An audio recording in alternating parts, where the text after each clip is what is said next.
what have they seen? Like why would they actually get to this place where they would fly planes into buildings and kill 3,000 innocent people? Like anytime you try and find the rationale, it doesn't mean that you're justifying it. It's like these people got really, really radicalized, and it's very rare for that to happen. So like, let's figure it out.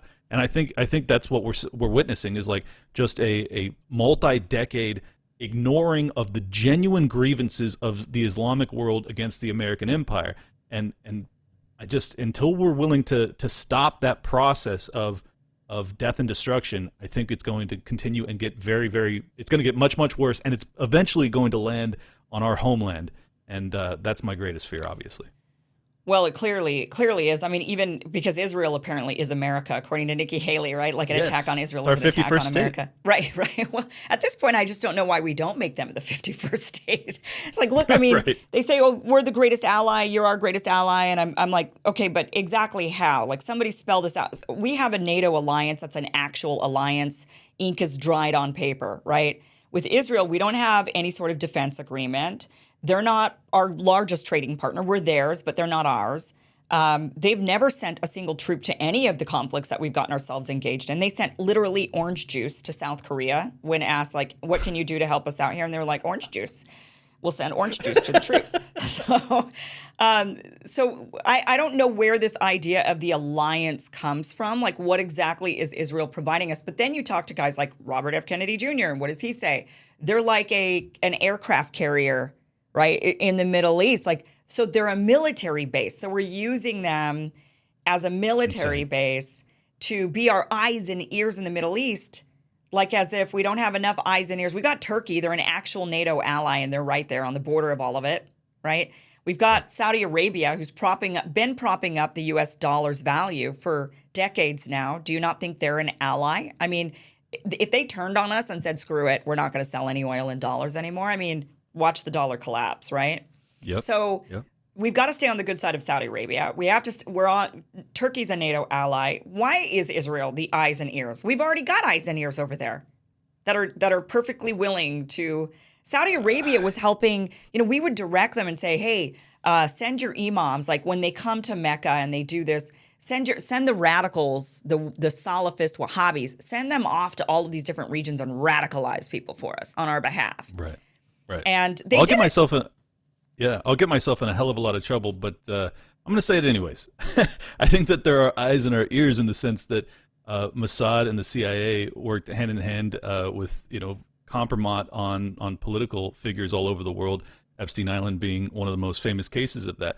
I think that's really what they do for us. They are not a military ally. And let me just take a second to really take a shot at RFK Jr. If you are the scion of the anti-war left and you're going to describe Israel as our #1 ally because they're a fucking aircraft carrier in the Middle East, dude, this is the anti-war left movement? I really appreciated this guy when it came to his really rational understanding of what transpired in Ukraine. But this is lunacy. Right. I don't know what happened to the guy. I would have been fine if he said, look, I believe in the Bible as a Catholic, even though I don't think Catholics are at all into the end of time Zionism type stuff. But he could have said a lot of other things, like, what happened during World War II, we owe them a home. Like, there were so many other things that could have been said that maybe I don't agree with entirely, but at least it would have been better than the war rhetoric of they're an aircraft carrier and our eyes and ears in the Middle East. I mean, it's like you went straight to the war reason.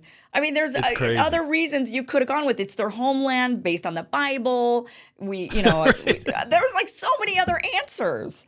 And this is what he goes with. I appreciate that he was honest because I think that's really what it is, It's a launching pad for us to justify any conflict to take more resources from the Middle East. I think he was telling the truth. And he didn't just say it once; he said it multiple times. That's when I was like, "Oh my gosh, he really thinks this. He's really believing like this is it's for military ops." But I think you're right. I think the actual real partnership there is that Mossad is able to do things that are against the Constitution of the United States.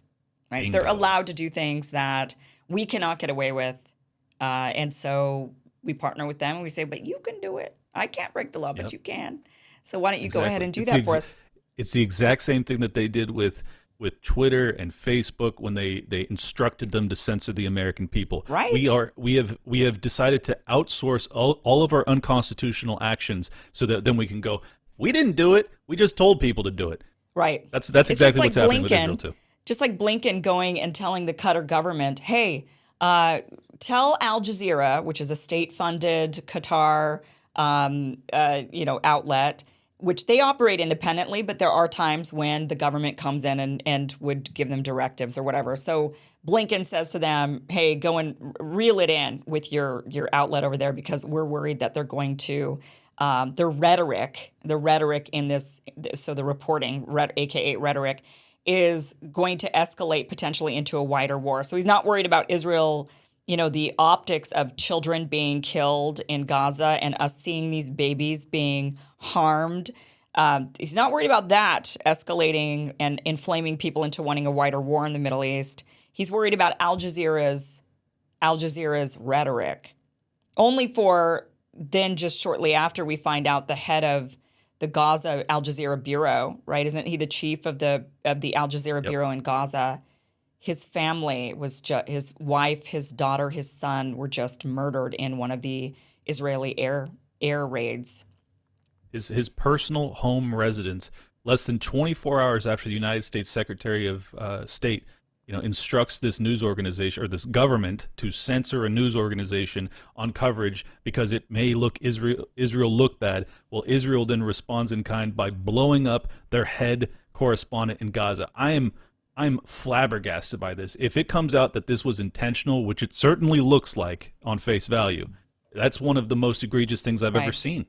And they were in a journalist. Safe zone. They were in a safe family. Zone. Yeah. Ugh. Yeah. It's I don't know how anybody could support any of this.